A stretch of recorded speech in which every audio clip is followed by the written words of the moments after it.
साथियों, कैसे हैं आप लोग। आशा करता हूं कि आप लोग ठीक होंगे। आज आप लोगों के सामने एक नया वीडियो लेकर हाजिर हूं। संविधान की जो हमारी सीरीज चल रही है, उसमें आज हम बात करेंगे राष्ट्रवादी आंदोलन तथा प्रतिनिधि संस्थाओं की उत्पत्ति, जिनका टाइम पीरियड जो था 1919 से लेकर 1940 तक। पिछले एपिसोड में हम लोगों ने बात की थी अंग्रेजी शासन के बारे में। आज हम बात करेंगे भारतीय शासन एक्ट 1919 में मॉन्टेगू जो है चेम्सफोर्ड रिपोर्ट पर आधारित भारत शासन एक्ट 1919 में इस बात को स्पष्ट रूप से कर देने का प्रयास जो है किया गया कि अंग्रेजी शासक भारतीयों के जिम्मेदार सरकार के ध्येय की पूर्ति तक केवल धीरे धीरे पहुंचने के आधार पर स्वशासी संस्थानों के क्रमिक विकास को मानने के लिए तैयार हैं।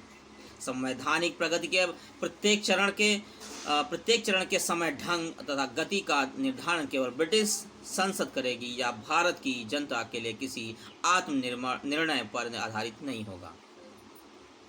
1919 के एक्ट तथा उसके अधीन बनाए गए नियमों पर द्वारा तत्कालीन भारत संवैधानिक प्रणाली में अनेक महत्वपूर्ण परिवर्तन किए गए।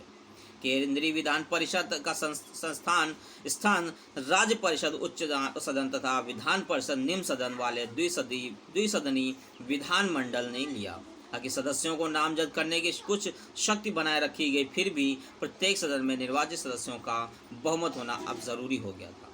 सदस्यों का चुनाव एक्ट के अंतर्गत बनाए गए नियमों के अधीन सीमांकित निर्वाचन क्षेत्रों द्वारा प्रत्यक्ष रूप से किया जाना था। मताधिकार का विस्तार कर दिया गया। निर्वाचन के लिए विविध अर्हताओं में बहुत विभिन्नता थी और सांप्रदायिक समूह निवास संपत्ति पर आधारित थी।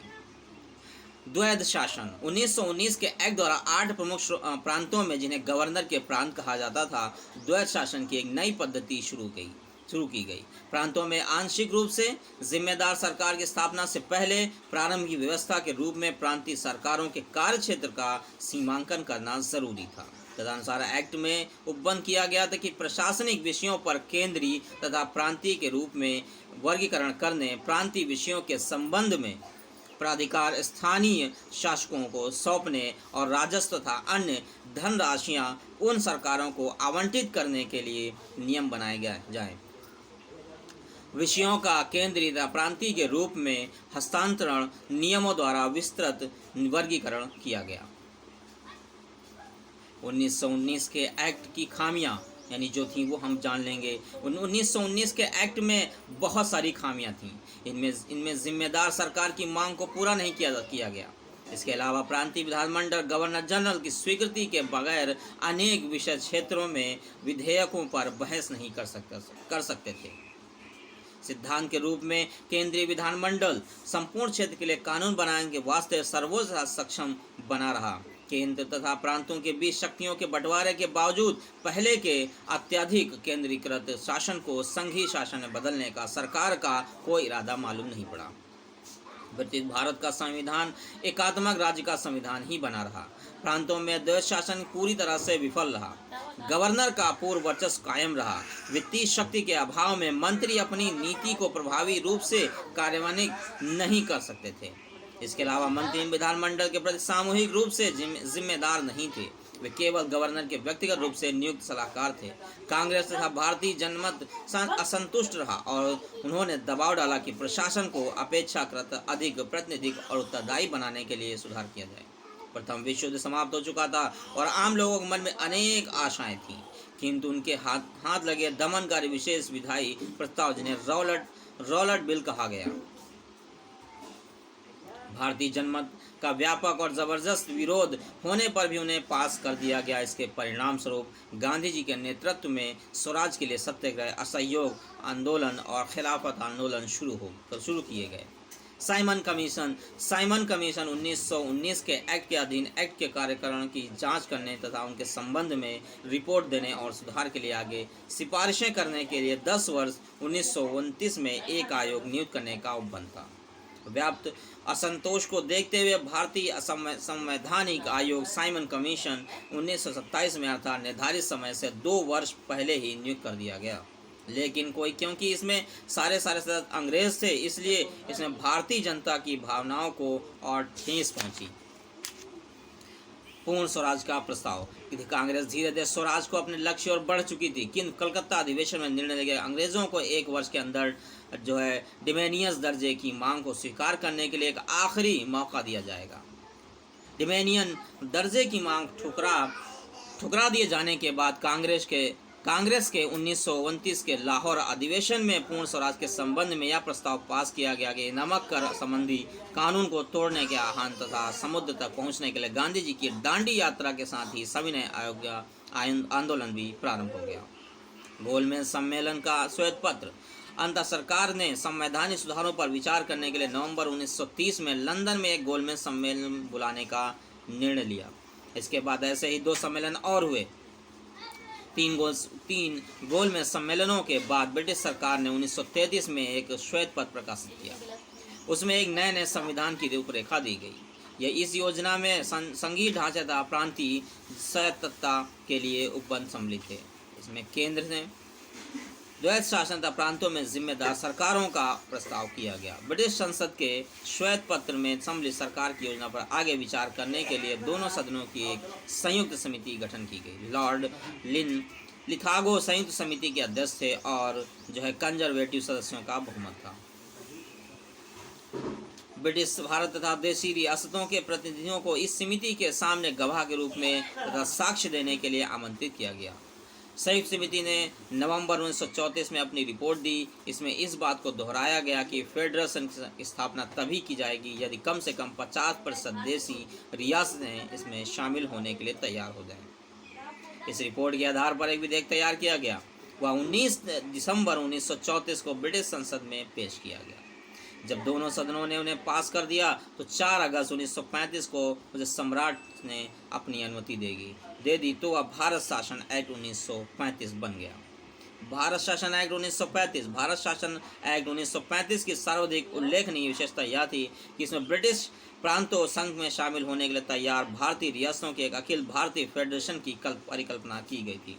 1930 के गोलमेज सम्मेलन तक भारत पूर्णतः एकात्मक राज्य था और प्रांतों के बाद जो भी शक्तियां थी उन्हें केंद्र ने दे दी थी, अतः प्रांत केवल केंद्र के एजेंट थे। 1935 के एक्ट में पहली बार ऐसी संघीय प्रणाली का उपबंध किया गया था जिसमें न केवल ब्रिटिश भारत के गवर्नरों के प्रांत बल्कि चीफ कमिश्नरों के प्रांत तथा देशी रियासतों की भी शामिल थी। इसने उस एकात्मक प्रणाली की संकल्पना को अंततः भंग कर दिया इसके अधीन अब तक ब्रिटिश शासन भारत पर शासन होता था। 1919 के संविधान द्वारा सिद्धांत विकेंद्रीकरण का था, न कि फेडरेशन का। नए एक्ट के अधीन प्रांतों को पहली बार विधि में अपने ढंग से कार्यपालक तथा विधायी शक्तियों का प्रयोग करने वाली पृथक इकाइयों के रूप में मान्यता दी गई। प्रांत सामान्यतः परिस्थितियों में उस क्षेत्र में केंद्र के नियंत्रण से मुक्त हो गए। इस एक्ट के अधीन बर्मा को भारत से अलग कर दिया गया और उड़ीसा तथा सिंह के 2 नए प्रांत बना दिए गए। केंद्र ने प्रस्ताव योजना को ध्यान में रखते हुए गवर्नरों के 11 प्रांतों को कतिपय विशिष्ट परियोजनाओं को छोड़कर केंद्रीय सरकार तथा सेक्रेटरी ऑफ स्टेट की निगरानी, निर्देशन और नियंत्रण से पूरी तरह मुक्त कर दिया गया। दूसरे शब्दों में प्रांतों को एक पृथक कानूनी व्यक्तित्व प्रदान कर दिया गया। एक्ट द्वारा परिकल्पनिक प्रांतीय स्वायत्तता की योजना में प्रत्येक प्रांत में एक कार्यपालिका तथा एक विधानमंडल का उपबंध रखा गया। प्रांतीय विधानमंडलों को अनेक नई शक्तियां दी गईं। मंत्री परिषद को विधानमंडल के प्रति जिम्मेदार बना दिया गया। वह एक अविश्वास प्रस्ताव पास करके उसे पदच्युत कर सकता था। विधानमंडल प्रश्न तथा अन्य पूरक प्रश्नों के माध्यम से प्रशासन पर कुछ नियंत्रण रख सकता था, किंतु विधानमंडल लगभग 80% अनुदान मांगों को स्वीकार या स्वीकार नहीं कर सकता था। विधायी क्षेत्र में विधानमंडल समवर्ती सूची में सम्मिलित विषयों पर भी कानून पास कर सकता था, किंतु टकराव होने के लिए इस स्थिति में संघीय कानून भी प्रभावी रहेगा। भारत शासन एक्ट 1935 के अधीन संवैधानिक योजना का संघीय भाग अत्यधिक अव्यवहारिक था। प्रांतों ने फेडरेशन की योजना को स्वीकार नहीं किया क्योंकि आधी रियासतों ने फेडरेशन में सम्मिलित होने की शर्त को पूरा नहीं किया जा सका। इसलिए 1935 के एक्ट में परिकल्पित भारत संघ फेडरेशन ऑफ इंडिया अस्तित्व में नहीं आ पाया और एक्ट के संघीय भाग को कार्यान्वित नहीं किया जा सका। भारत शासन एक्ट 1935 के अधीन प्रांतीय विधानमंडलों के चुनाव फरवरी 1937 में कराए गए। चुनाव में कांग्रेस ने एक बार फिर जबरदस्त जीत हासिल हुई। कुल मिलाकर कांग्रेस को 836 सामान्य स्थानों में 715 स्थान प्राप्त हुए। मुस्लिम लीग मुसलमानों के लिए अच्छे स्थानों पर मुस्लिम बहुसंख्यक प्रांतों में बुरी तरह पराजित हो गई। वस्तुतः यह 482 मुसलमानों में केवल 51 स्थान ही प्राप्त कर सकी। कांग्रेस को मद्रास, संयुक्त प्रांत, बिहार प्रांत, उड़ीसा में स्पष्ट बहुमत प्राप्त हो गया और यह बम्बई में कुल स्थानों में लगभग आधे स्थानों पर विजयी हुई। असम तथा उत्तर पश्चिम सीमांत प्रांत में सबसे बड़ी पार्टी के रूप में उभर कर सामने आई। पंजाब में यूनिस्ट पार्टी को स्पष्ट बहुमत मिला। बंगाल तथा सिंध में अनेक छोटे ग्रुप बन गए। भारत के संवैधानिक इतिहास में भारत शासन एक्ट 1935 का एक बहुत महत्वपूर्ण तथा स्थायी स्थान रहा है। इस एक्ट के द्वारा देश को एक लिखित संविधान देने का प्रयास किया गया। हालांकि भारत की जनता उसके प्रतिनिधियों का इस दस्तावेज के निर्माण में कोई हाथ नहीं था। इनमें अनेक गंभीर खामियां थीं, फिर भी इस बात से इनकार नहीं किया जाता कि कुल मिलाकर तथा कई दृष्टियों से यह प्रगतिशील कदम था। सदियों के बाद भारतीयों को अपने देश के लिए प्रशासन को चलाने के लिए कुछ जिम्मेदारियां संभालने का अवसर मिला। प्रांतों में निर्वाचित प्रतिनिधि मंडलों द्वारा लोकप्रिय प्रतिनिधि मंडल बनाए गए। वे विधान मंडलों के प्रति उत्तरदायी थे। प्रधानमंत्री, प्रीमियर तथा मंत्री, मिनिस्टर जैसे शब्दों का पहली बार प्रयोग किया गया